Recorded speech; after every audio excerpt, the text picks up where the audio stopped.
It's more poetry time, and so this is Dale Ritterbusch from his one of his books of poetry, Lessons Learned, um, which is a military phrase after there's been a battle or there's been some action in the field.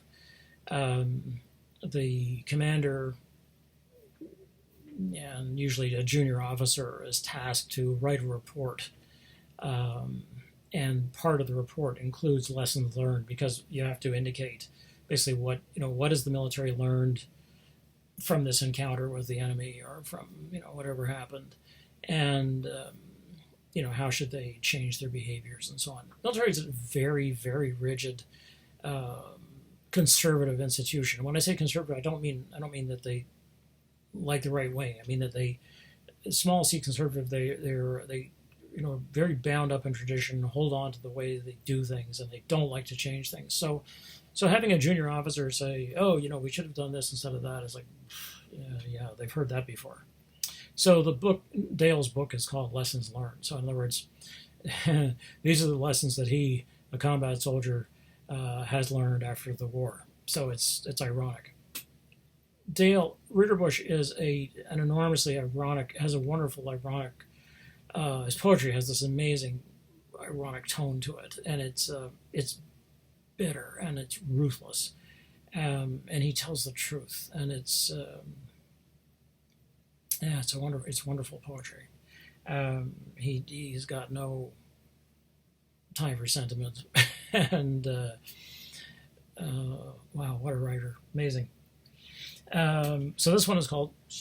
This one's called Search and Destroy. And now, of course, the background for Search and Destroy. I put it together with Go Tell the Spartans because this is the beginning of that project of changing from resettlement to search and destroy missions when the war is widened and starts to become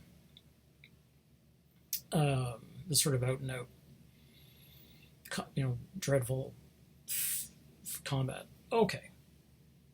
So in the story, and I'll come back through it, in the story, the soldiers are observing basically what's happened in a village or a ville. Okay. So it's a search and destroy mission. They came out of the hooch with their hands up, surrendered. And we found all that rice and a couple of weapons. They were tagged, and it all seemed so easy. Too easy. And someone started to torch the hooch, and I stopped him. Something was funny. We checked the hooch a couple more times. I had them probe it, like we were searching for mines. And a lucky poke with a knife got us the entrance to a tunnel. We didn't wait for any damn tunnel rats. We threw down CS and smoke, and maybe 200 yards to our right, two gooks popped up, and we got them running across the field. Nailed them before they hit the trees. We went to the other hole and popped more gas and smoke and a fragmentation grenade, and 3 gooks came out coughing, tears, red smoke pouring into their eyes and nose. We thought there were more, so we threw in another grenade, and one of the dinks brought down his arms, and maybe he started to sneeze with all that crap running out of his face, and maybe he had a weapon concealed. I didn't know. So I greased him. Wasn't much else I could do. A sudden move like that. So the narrator here is, a very particular kind of person, right? And this is one of the things that Dale is so good at is capturing these different personalities that will show up, and he's got no patience. He's fed up. He wants to survive, and the war is meaningless, and so he's not taking any chances. He's basically going to kill people in front of him because they're Vietnamese. That's it.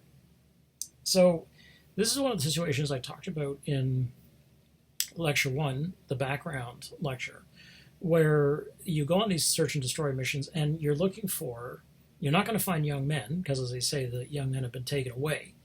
What you're looking for is caches of rice, caches of weapons, right? And you find either one, big caches of rice, and they did find big caches of rice. then it means that the town or the ville or the hamlet is feeding an army. Now, they may not have any choice about it. I mean, the North Vietnamese or the Viet Cong may come to the village and say, support us and grow rice for us, or we'll burn you out, or we'll kill you. So they're like, okay, all right, we're going to grow your rice. So they grow the rice, and they hope that the Americans don't show up and don't get lucky when they look. So the civilians are caught between these two, as they say, caught between two fires. So a hooch is the American slang term for a Vietnamese home, which doesn't look like an actual house to them because they're made of this, which I mentioned, bamboo, straw thatch, which is very thick on top, leaves, and so on. And they have mud in the walls, and they can be really very substantial homes, and they can be cool in the summer or cool in the heat because the walls hold the humidity and then they give it off in the heat, and so inside it's cooler rather than hotter. They have a high ceiling and so on. So, but the Americans call those hooches, not homes, and they also take hooch, which is really an American term, over, and they talk about their own hooches. So it's one of these things where it's like, is it racist or is it descriptive? But they don't say homes. They don't say houses. So in that sense, it is racist in the sense that the Americans don't see houses when they look at these handmade homes. Okay, so they came out of their hooch with their hands up, surrendered, and we found all that rice. So it's like, we found all that rice. Like he's explaining himself. We found all that rice. And it's like, like what do you think? Why do you think I shot him? They were tagged, and it all seemed so easy. So they put tags on the men, basically saying, found in village X, likely Viet Cong, and so on. Too easy. Okay, so then one of them starts to Zippo the hooch, and the officer, presumably the man who's watching it, the officer, the narrator, something's funny.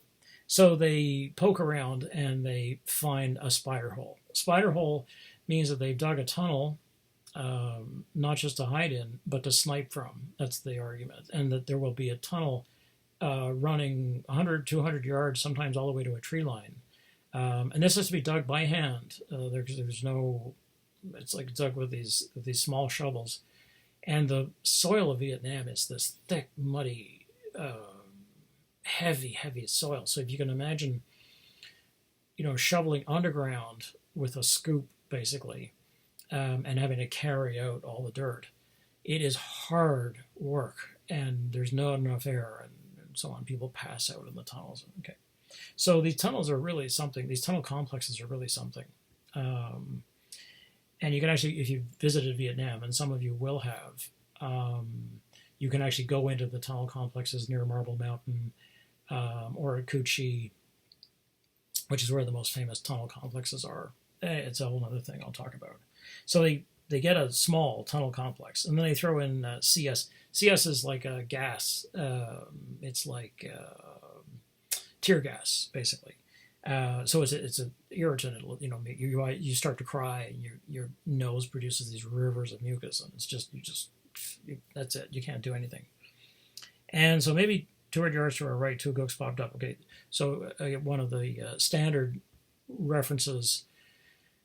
This actually comes from Korea, where some of the populace refer to themselves, and they were cooks. I think it's Khuk. Which is they're actually a people. It's like the Karen population in Myanmar. But this became sort of a generic name for any Asian. So it moved over to Vietnam because a lot of the people who fought in Vietnam had fought especially if they were officers in Vietnam, they had fought in Korea and then joined the army. So they had fought in Korea, go to Vietnam. This is what happens with the major Burt Lancaster character who has fought in World War II, fought in Korea, and is now a major, but he's been sidelined because he's he doesn't care. He's like, no, whoops, we're going to, we're, keep your heads down. We're gonna we're gonna try to survive this stupid war, as he calls it, a sucker's tour. Okay, so they throw a bunch of smoke and gas basically into the tunnels, and two people pop out and start running towards the field, and that's it. Anybody who's running must be guilty. This is actually American policy. At a certain point in the war, early in the war, the men in the field began to say, how do we know, since everybody's wearing black pajamas, and this is something I meant to talk about from the Tom Paxton song, because he talks about black pajamas. The VC typically wore black pajamas. Well, everybody wore these black pajamas. They were made of silk very often, and they were work clothes, and they were cool, which was the point, because it's such a hot country. But everybody wore them, So they talked about the guerrillas wearing black pajamas. It's like, well, everybody wore black pajamas. It's like saying, then I saw them in their jeans, and I knew they were guerrillas. It's like everybody wears jeans, or whatever it is. Everybody wears UGG boots. Well, I guess they don't anymore. We knew they were the enemy because they were wearing Uggs. So they just kill them because they're running. So the idea was, well, how do we know if it's an enemy? And the Pentagon came back with this actual piece of policy, and they said, if you approach Vietnamese and they don't run, they may or may not be Viet Cong. You can question them. You have to look at their papers and so on, see if it's legit. But if they run from you, and that means if you're coming in a helicopter or in a tank, and they turn and run, you can shoot them, because everybody who is going to run will be guilty. So the innocent don't run; they wait. Okay, so you see a helicopter flying towards you, a gunship, and it's shooting everything around you. You don't run.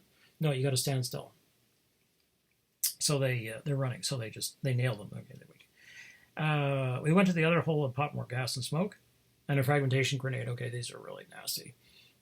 It's just what you imagine. Obviously, it's the grenade is designed to blow apart, and it has inside it typically it's designed to blow into shrapnel, so you're not going to survive that. And they throw smoke in as well, so they actually come out smoking.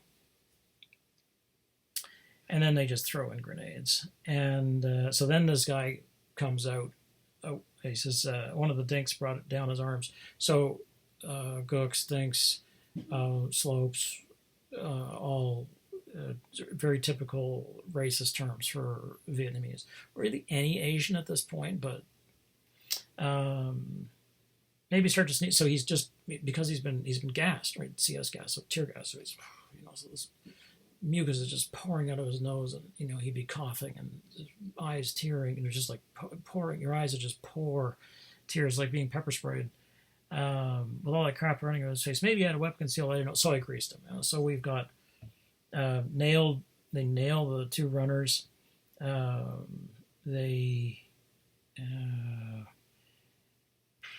another one here, and then he greased him, which is again. So there's this.